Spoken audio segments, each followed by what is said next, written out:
Hi, welcome to Sparkling Memories, a place we could build healthy relationship with food present yourself. And today we're going to be making some bourbon chicken. We're going to discuss about cleaning and all the ingredients to make the sauce and how it should look at the end. The first part is to do what? Cleaning, disinfecting your area. Any kind of dish soap, as you see here, I'm using some Dawn, use some light soap to disinfect my raw chicken. Also some vinegar to wash off the chicken and some water and some gloves. And then I'm going to go ahead and put it in this area with the cutting board. So here we have the raw chicken after it been cleaned. We have the ingredients: onion, ground cumin, the McCormick roasted, garlic and herb, paprika, garlic powder. So all of this we're going to put on there and then put it in the bowl. Once it's completely covered, it's going to look like this. Then we just go ahead and start frying them. We'll take a few minutes on both sides to give it a nice color. So in the meantime, let's start on the sauce. Brown sugar, soy sauce, garlic, butter, ginger, and of course, honey bourbon sauce, the marinated one. I always like to make the sauce in between time when it's cooking, just to get a color on the chicken, because you still want them to look good even though it's going to be some sauce.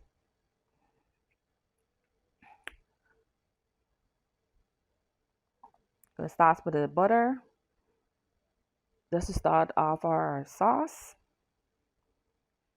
And of course, you have a little olive oil in there too, because we have to season the pan after you had washed it out.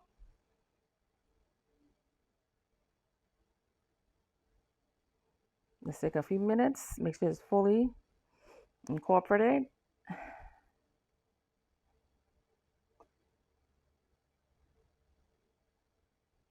Now we're going to start adding the ingredients to it. Starting with the veggies, we have the onions, the garlic, and the ginger.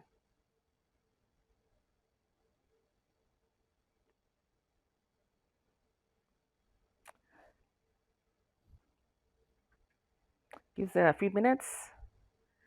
Got a nice coating on there.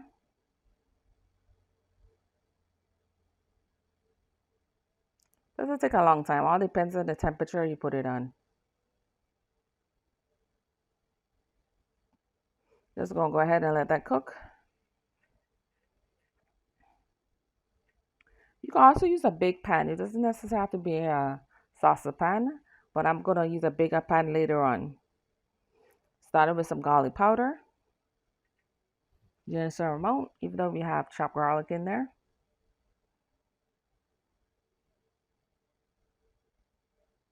Go with some onion powder.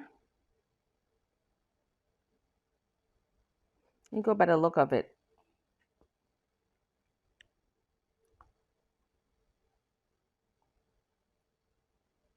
Some thyme.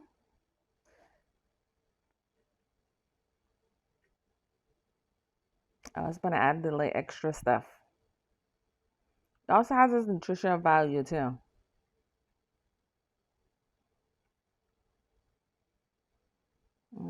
Mix it all in. It kind of looks like this. So you got a nice color already. Doesn't take long at all.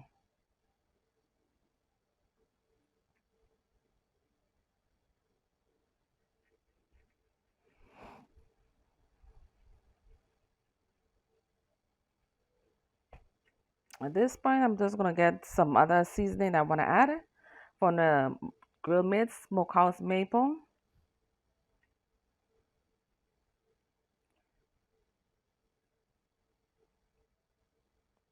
Don't want to make it too much. That's a little emphasis on other things.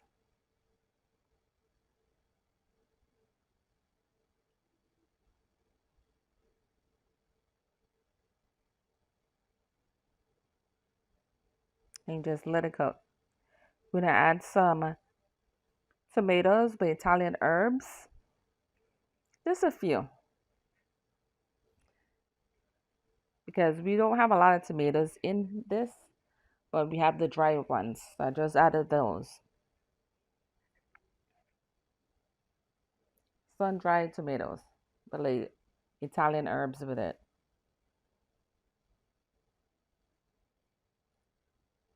Then I want to incorporate the sauce that I made. Even though you're using the bourbon sauce, always add a little water to it because you don't want it so saturated. You want it to be not really watery, but you want it kind of like in between, so you add a little water to it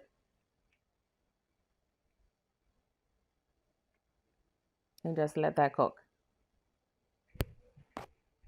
Now we're gonna add some other stuff that I think is needed. For the paprika, red value,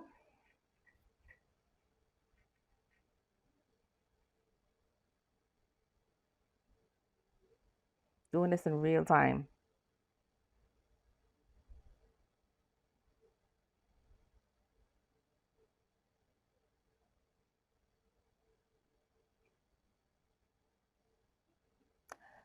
Red peppers for a little heat. Red value crushed red peppers.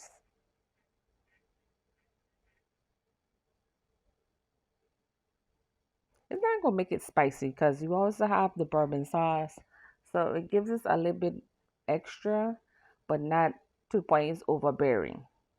Because we also at some point gonna add some brown sugar to it too. So you don't really want it too sweet, but you still want it balanced. It ain't really savory, but it ain't really sweet. It's just like in between. Seeing the sauce consistency as it bubbles up. And like I said, you don't want it too concentrated, so you might want to add some water.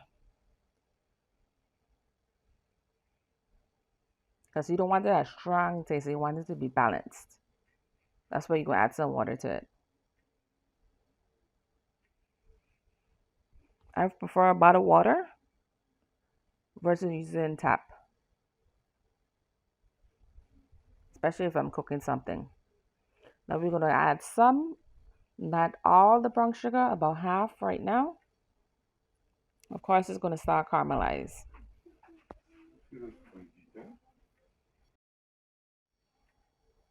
And you just go ahead and add a rinse around. Oh yeah, doing this in real time. Now we adding the chicken. Yeah, it's gonna take a few minutes because it was quite a bit. And when I realized there was not enough space for all the chicken I had already made, I said, man, I'm gonna transfer this to a bigger pot because there ain't no way all that chicken fit in a one frying pan. Especially when I have to make sure the sauce covers the chicken. I said no. I'm gonna pour as much as I can.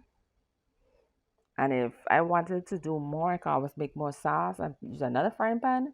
But for me, I say, you know, why don't we just get a bigger pot and then I can always cover it later on and get everything in one pot versus just using two.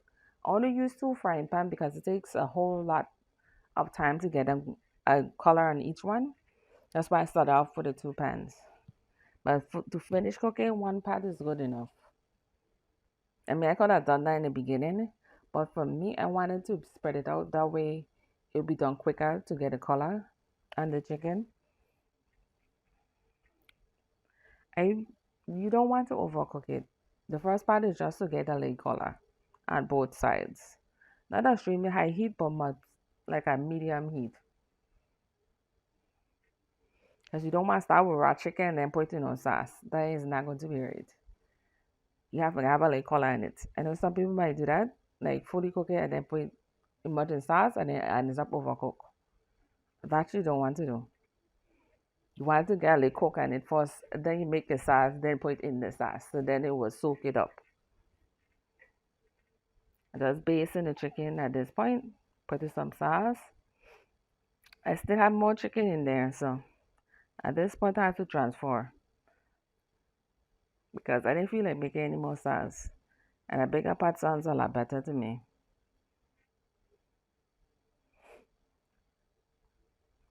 Overcooking is not something you want to do.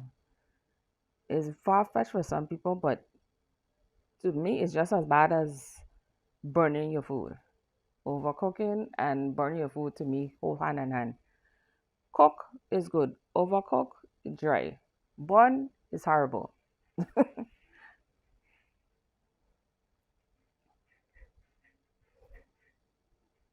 Yeah, this is gonna be so good when it's done. And it's so simple. A few ingredients.